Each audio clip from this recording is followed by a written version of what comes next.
جاسوس تھے وہ ٹوپیاں پہن کر، کرتے پہن کر، لمبے لمبے کپڑے پہن کر خانقاہوں میں جا کر بیٹھتے تھے، اور خانقاہوں میں جا کر وہ کیا سمجھتے تھے، خانقاہوں میں جا کر کس چیز کی آزمائش کرتے تھے، انہیں اس بات پر آمادہ کیا گیا تھا کہ مسلمانوں کے اندر وہ کون سی طاقت ہے، مسلمانوں کے اندر وہ کون سی قوت ہے کہ مسلمان کو دنیا کی کوئی قوم دبا نہیں سکتی، مسلمان اس قدر مضبوط قوم ہے، مسلمانوں کی اس طریقے سے محبت کو اور مسلمانوں کے اس قدر اتفاق و اتحاد کو کوئی چاک نہیں کر سکتا، وہ کون سی طاقت ہے، اسی طاقت کا ذرا پتہ لگاؤ، ہم اس طاقت کا پتہ لگا کر مسلمانوں کی اسی طاقت کو توڑنے کی کوشش کریں گے۔ تو جانتے ہیں انگریزوں کا جو سب سے بڑا جاسوس تھا، جاسوسوں کا سردار، اس کا نام تھا ہمفرے۔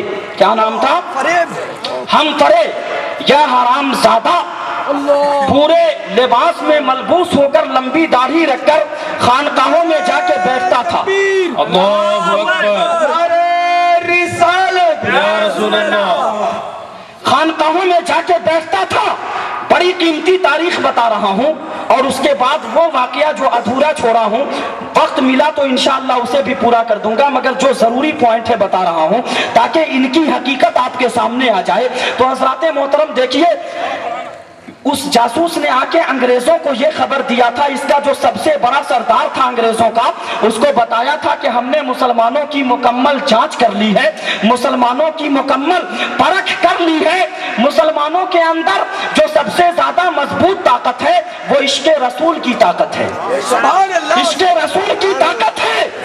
اگر یہ طاقت مسلمانوں سے چھین لی جائے تو یہ بالکل کمزور ثابت ہو جائے گی، اس قوم کو توڑا جا سکتا ہے، اس قوم کو مٹایا جا سکتا ہے، مگر سب سے پہلے اس طاقت کو توڑنا ہوگا۔ تو حضرات محترم کہنے کا مقام یہ ہے، انگریز اس بات میں، اس سوچ میں پڑ گئے، اس صلاح و مشورے میں پڑ گئے، اس طاقت کو توڑنے کے لیے کون سا ہتھیار اپنایا جائے، کون سی طاقت اپنائی جائے کہ جس کے ذریعے مسلمانوں میں اتحاد و اتفاق کو انتشار میں بدلا جا سکے، اختلاف میں تبدیل کیا جا سکے، اسے بالکل فرقہ بندی کی شکل میں ظاہر کیا جائے، مسلمانوں کو ٹکڑے ٹکڑے میں تقسیم کر دیا جائے۔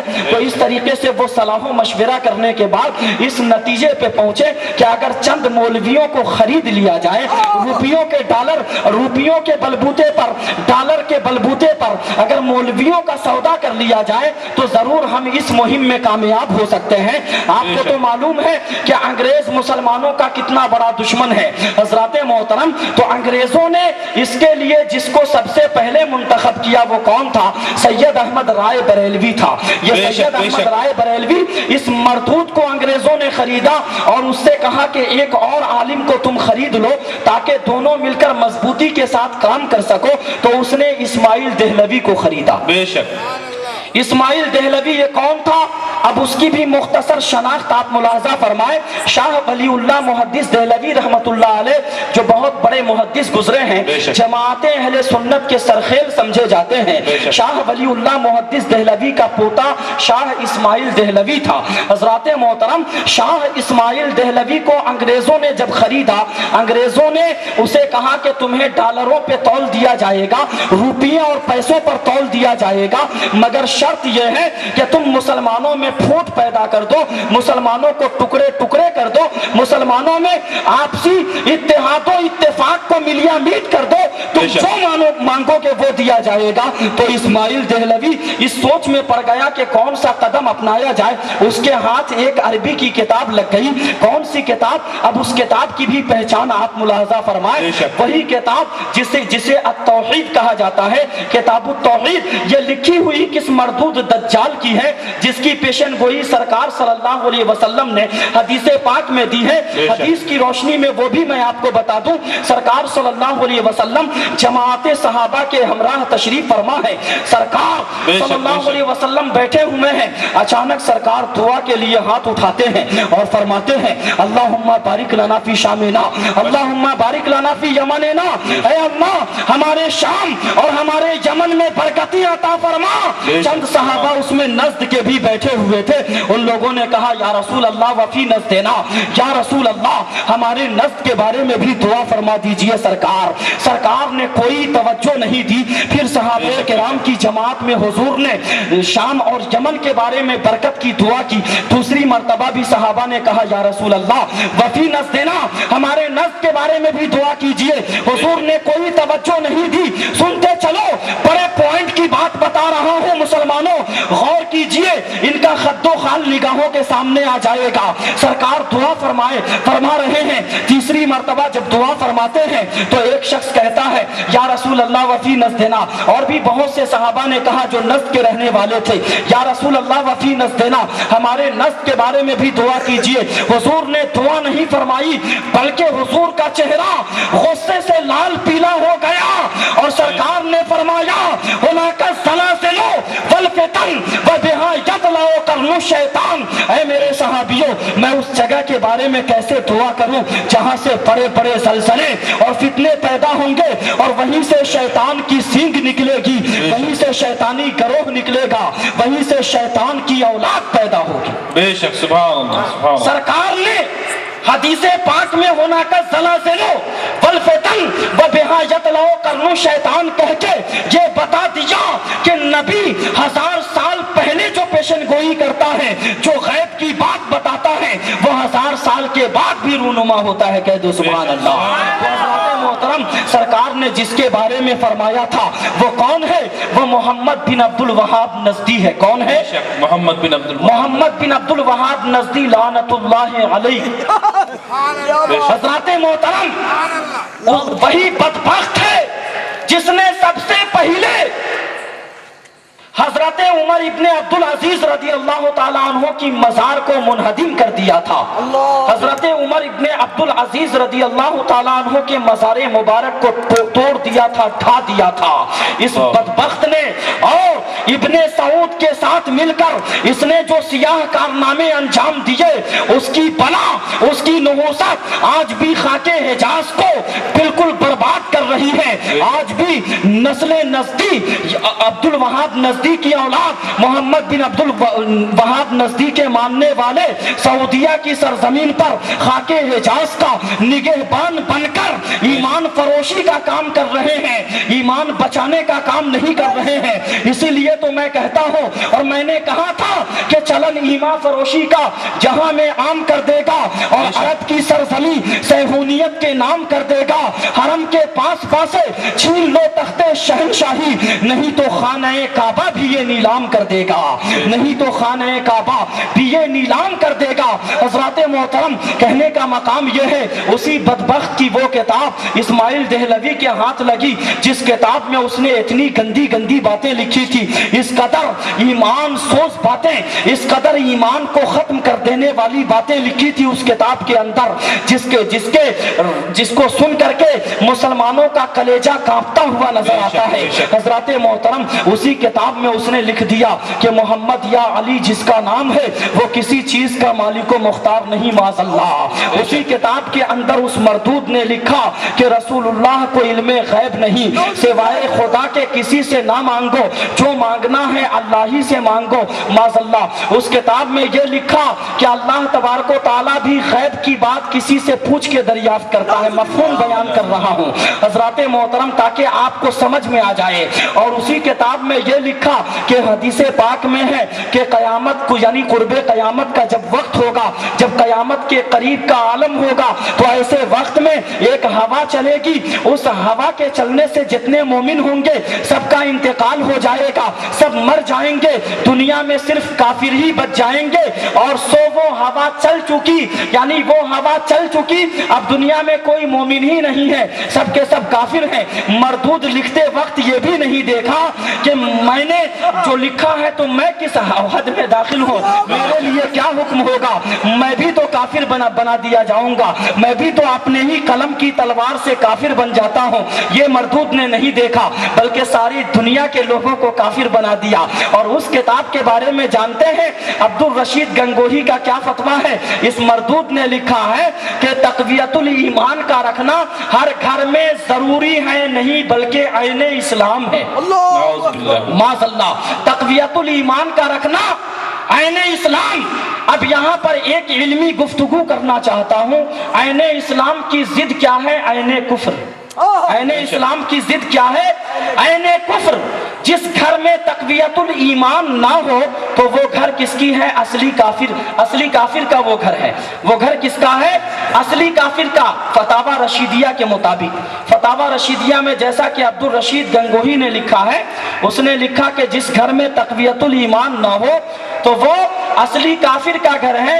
اب اس مردود سے پوچھئے کہ تمہارے گھر میں تقویت الایمان ہے تو کیا تم تقویت الایمان کو لے کر کے لیٹرنگ باتھ روم میں بھی جاتے ہو؟ اس لیے کہ اگر تم اتنی دیر تقویت الایمان کو لیٹرنگ باتھ روم میں لے کے نہیں جاتے، بیت الخلا میں لے کے نہیں جاتے، تو اتنی دیر تم کافر رہو گے. پھر جب آؤ گے تقویت الایمان کو ہاتھ میں لوگے تو پھر مسلمان ہوگے، ورنہ تم بھی اپنے فتوے سے کافر. تو حضرات محترم، خدا جب دین لیتا ہے تو عقلیں چھین لیتا ہے. خدا جب دین لیتا ہے تو عقلیں چھین لیتا ہے. دل کے پھپھولے جل گئے سینے کے داغ سے اور اس گھر کو آگ لگ گئی گھر کے چراغ سے. حضرات محترم، اسی لیے کہا جاتا ہے کہ دیوبندی بولتے ہیں مگر سمجھتے نہیں. بولتے ہیں، لکھتے ہیں مگر سمجھ کے نہیں بولتے، سمجھ کے نہیں لکھتے. اسی لیے جگہ جگہ ٹھوکرے کھاتے ہوئے نظر آتے ہیں. اسی لیے تو اعلیٰ حضرت فرماتے ہیں کہ ٹھوکرے کھاتے پھرو گے ان کے در پہ پڑ رہو. ٹھوکرے کھاتے پھرو گے ان کے در پہ پڑ رہو. قافلہ تو اے رضا اول گیا آخر گیا. حضرات محترم، ان بدبختوں نے، اسی نالائق نے تقویت الایمان کے اندر لکھا کہ نبی مر کے مٹی میں مل گئے. نبی مر کے مٹی میں مل گئے. اسی کتاب کے اندر لکھا کہ رسول اللہ کو پیٹھ پیچھے کی خبر نہیں ہے. معاذ اللہ. اس کتاب میں ایسی ایسی ایمان سوز اور دلدوز باتیں لکھی ہوئی ہیں کہ حضرات محترم جسے سن کر کے آنکھوں سے آنسو اور دل کا خون جاری ہو جاتا ہے. کہاں تک میں بیان کرتا چلوں؟ اگر ان کی کتابوں کا پوسٹ مارٹم میں کرنا شروع کروں تو 10 روز مسلسل لگ جائیں گے، مگر پھر بھی حق ادا نہیں ہوگا ایک کتاب کا. تو حضرات محترم، صرف میں آئینہ بتا دیتا ہوں. وقت کی قلت ہے اور صبح نقیب اہل سنت کو پلین پکڑ کے کلکتہ بھی روانہ ہونا ہے اور مجھے بھی پلین پکڑ کے ممبئی جانا ہے. تو حضرات محترم، کہنے کا مقام اپنی گفتگو کو شارٹ کرتے ہوئے چند قیمتی باتیں میں آپ کو بتا دوں. ان ظالموں کے چکر میں نہ پڑنا مسلمانوں، ورنہ یہ تمہارے ایمان کو برباد کر دیں گے. اعلیٰ حضرت نے برباد ہمارے ایمان کی حفاظت کی ہے. اگر اعلیٰ حضرت نہ ہوتے تو نہ جانے ہندوستان میں ہم جیسے سنیوں کا کیا حال ہوتا. ہندوستان ہی نہیں بلکہ اعلیٰ حضرت کے فیوز و برکات سے آج ساری دنیا مالا مال نظر آ رہی ہے. اعلیٰ حضرت کی ذات سے ساری دنیا کو فیض مل رہا ہے. اعلیٰ حضرت نے ہمیں کیا ہی خوبصورت نسخہ دیا ہے. یہ رضا کے نیزے کی مار ہے، یہ عدو کے سینے میں غار ہے اور کسے چارہ چوری کا وار ہے کہ یہ بار بار سے پار ہے. کیا خوبصورت نسخہ دیا ہے. کھل کے رضا ہے خنجرے خوخار برق بار. آتا سے کہہ دو خیر منائے نہ شر کرے، آتا سے کہہ دو خیر منائے نہ شر کرے، اور حشر تک ڈالیں گے ہم پیدائش مولا کی دھوم. سبحان اللہ. تکبیر، اللہ اکبر. رسالت، یا رسول اللہ، اہل سنت زندہ باد. حشر تک ڈالیں گے ہم پیدائش مولا کی دھوم. مثل فارس نزد کے قلعے گراتے جائیں گے، مثل فارس نزد کے قلعے گراتے جائیں گے. مخدوم گرامی حضرت علامہ سید محی الدین قادری نے مجھے عشق کا عنوان دیا تھا. حضرت عشق کے اوپر بولیے گا، اور عشق کا میٹر اس طریقے سے پھیلتا ہوا چلا گیا کہ حضرات محترم اس میں ضمنی طور پر جملہ معترضہ کے طور پہ کئی باتیں چلی آئیں، مگر اب میں اصل عنوان کی طرف آتا ہوں. اگر ان کی دھجی اڑائی جائے، ان کی دھجیاں اڑانے کے لیے میرے پاس سینکڑوں کتابیں ان کی موجود ہیں. کبھی ضرورت پڑی تو سامنے محدث و مفکر کو تجھے میدان میں لانا ہے، تو ایک نہیں ہزاروں کی تعداد میں لے آ، ہم اکیلے ہی ہوں گے تیرے لیے کافی ہے. سبحان اللہ. تکبیر، رسالت،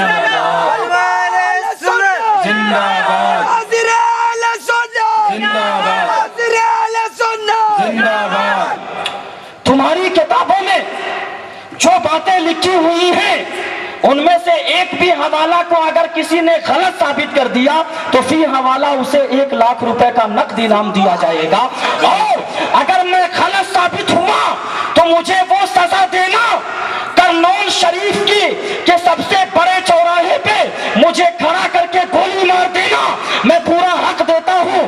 جو چور کی سزا اسلام نے متعین کی ہے، السارق والسارقۃ فاقطعوا ایدیہما جزاء بما کسبا، چور کی سزا اسلام نے ہاتھ کاٹنا مقرر کی ہے۔ اگر میں غلط ثابت ہوا، مسلک اعلیٰ حضرت غلط ہوا تو میرے ہاتھوں کو کاٹ دینا، میں یہ اختیار دیتا ہوں۔ بے شک اب آئیے عشق کے اصل پوائنٹ پہ آپ کو لے کے آتا ہوں۔ بات چلی تھی وہاں سے، حضرات محترم وہ عاشق صادق محبوب کے چہرے کو دیکھ کر کھل جاتا ہے، اس کی جان میں جان آ جاتی ہے، محبت سے مسکراتا ہوا نظر آتا ہے۔ سرکار صلی اللہ علیہ وسلم اپنا دست شفقت اس غلام کے سر پہ پھیرتے ہوئے نظر آ رہے ہیں۔ غلام اپنے جسم و جان میں نئی تاب و توانائی محسوس کرتا ہے اور کہتا ہے یا رسول اللہ صلی اللہ علیہ وسلم اب میرے لیے آخری پیغام کیا ہے؟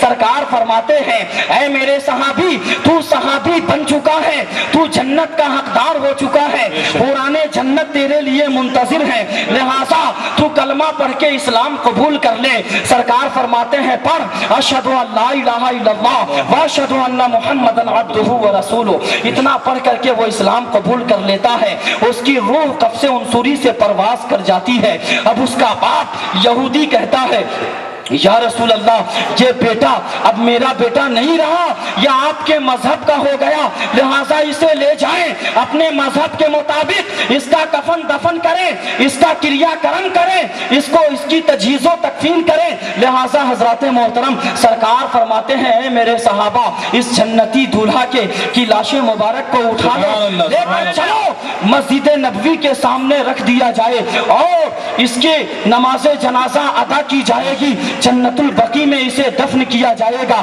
سرکار صلی اللہ علیہ وسلم کی ہمراہی میں نماز جنازہ ادا کی گئی، جنت البقیع میں چلتے ہیں، تمام لوگوں کی نگاہوں نے دیکھا سرکار کبھی ایک انگلی کے بل پر، کبھی انگوٹھے کے بل پر، کبھی ایڑیوں کے بل پہ چلتے ہوئے نظر آ رہے ہیں۔ اس عاشق کا جنازہ جا رہا ہے، حضرات محترم قبر میں اتارتے وقت حضور سرور کائنات نے اپنے اس محب، اپنے اس عاشق کے جنازے کو جب قبر میں اتارا ہے، سرکار کا جسم نازنی پسینے سے شرابور ہو گیا، سرکار جلدی سے قبر سے باہر آتے ہیں، تدفین عمل میں آ گئی، اس عاشق صادق کو دفن کر دیا گیا۔ اب ایک صحابی جرات کر کے پوچھتے ہیں یا رسول اللہ کبھی آپ ایڑیوں کے بل، کبھی آپ انگوٹھے کے بل چلتے تھے، اس طریقے سے آپ کو بڑی پریشان، محدث و مفکر کو تجھے میدان میں لانا ہے، تو ایک نہیں ہزاروں کی تعداد میں لے آ، ہم اکیلے ہی ہوں گے تیرے لیے کافی ہے۔ سبحان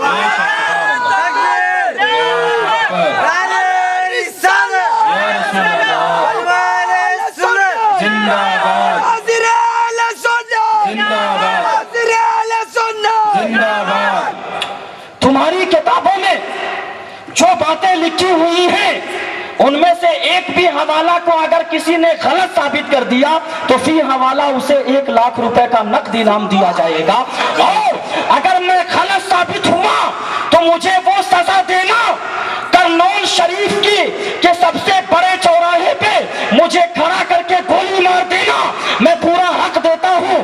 جو چور کی سزا اسلام نے متعین کی ہے، السارق والسارقۃ فاقطعوا ایدیہما جزاء بما کسبا، چور کی سزا اسلام نے ہاتھ کاٹنا مقرر کی ہے۔ اگر میں غلط ثابت ہوا، مسلک اعلیٰ حضرت غلط ہوا تو میرے ہاتھوں کو کاٹ دینا، میں یہ اختیار دیتا ہوں۔ بے شک اب آئیے عشق کے اصل پوائنٹ پہ آپ کو لے کے آتا ہوں۔ بات چلی تھی وہاں سے، حضرات محترم وہ عاشق صادق محبوب کے چہرے کو دیکھ کر کھل جاتا جاتا ہے, اس کی جان میں جان آ جاتی ہے, محبت سے مسکراتا ہوا نظر آتا ہے. سرکار صلی اللہ علیہ وسلم اپنا دستے شفقت اس غلام کے سر پہ پھیرتے ہوئے نظر آ رہے ہیں. غلام اپنے جسم و جان میں نئی تاب و توانائی محسوس کرتا ہے اور کہتا ہے یا رسول اللہ صلی اللہ علیہ وسلم اب میرے لیے آخری پیغام کیا ہے؟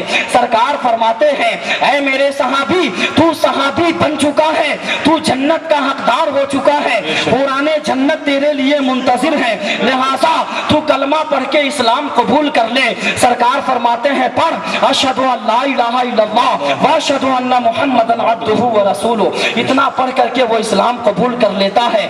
اس کی روح قفس عنصری سے پرواز کر جاتی ہے. اب اس کا باپ یہودی کہتا ہے یا رسول اللہ یہ بیٹا اب میرا بیٹا نہیں رہا, یہ آپ کے مذہب کا ہو گیا, لہٰذا اسے لے جائیں, اپنے مذہب کے مطابق اس کا کفن دفن کریں, اس کا کریا کرم کریں, اس کو اس کی تجہیز و تکفین کریں. لہٰذا حضرات محترم سرکار فرماتے ہیں اے میرے صحابہ اس جنتی دولہا کی لاش مبارک کو اٹھا لو, لے کر چلو مسجد نبوی کے سامنے رکھ دیا جائے اور اس کے نماز جنازہ ادا کی جائے گی, جنت البقیع میں اسے دفن کیا جائے گا. سرکار صلی اللہ علیہ وسلم کی ہمراہی میں نماز جنازہ ادا کی گئی. جنت البقیع میں چلتے ہیں, تمام لوگوں کی نگاہوں نے دیکھا سرکار کبھی ایک انگلی کے بل پر, کبھی انگوٹھے کے بل پر, کبھی ایڑیوں کے بل پہ چلتے ہوئے نظر آ رہے ہیں. اس عاشق کا جنازہ جا رہا ہے.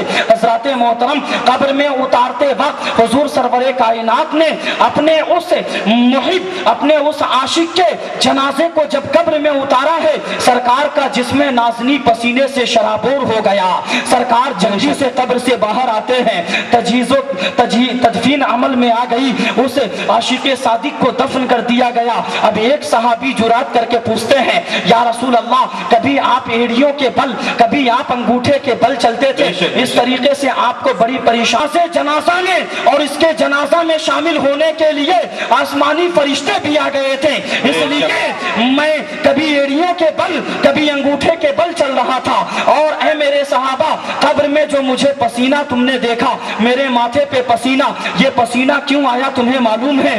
یہ جنتی حوریں اس کے لیے منتظر تھی. میں نے دیکھا کہ قبر میں جنتی حوریں اس قدر چلی آئی ہیں کہ پوری قبر جو ہے جنتی حوروں سے بھر چکی ہے, لہذا میں جلدی نکل آیا اور اسی لیے میرے ماتھے پہ پسینے نمودار ہو گئے. تو حضرات محترم اسی لیے اعلیٰ حضرت فرماتے ہیں خاک ہو کر عشق میں آرام سے سونا ملا, شان کی اکسیر ہیں الفت رسول اللہ کی. رسول پاک کی محبت دیکھنا چاہتے ہو, ارے محبت رسول دیکھنا ہے, چلو صدیق اکبر کی بارگاہ میں چلتے ہیں. اے خلافت عظمیٰ کے اول تاجدار حضرت خلیفہ اول حضرت صدیق اکبر, ذرا آپ بتا دیں محبت رسول کیا چیز ہے, دنیا والوں کو سمجھا دیں محبت رسول کی حقیقت کیا ہے. تو صدیق اکبر بتاتے ہوئے نظر آتے ہیں. صدیق اکبر کا ایک بیٹا ہے, لخت جگر ہے, ان کا جگر پارا ہے.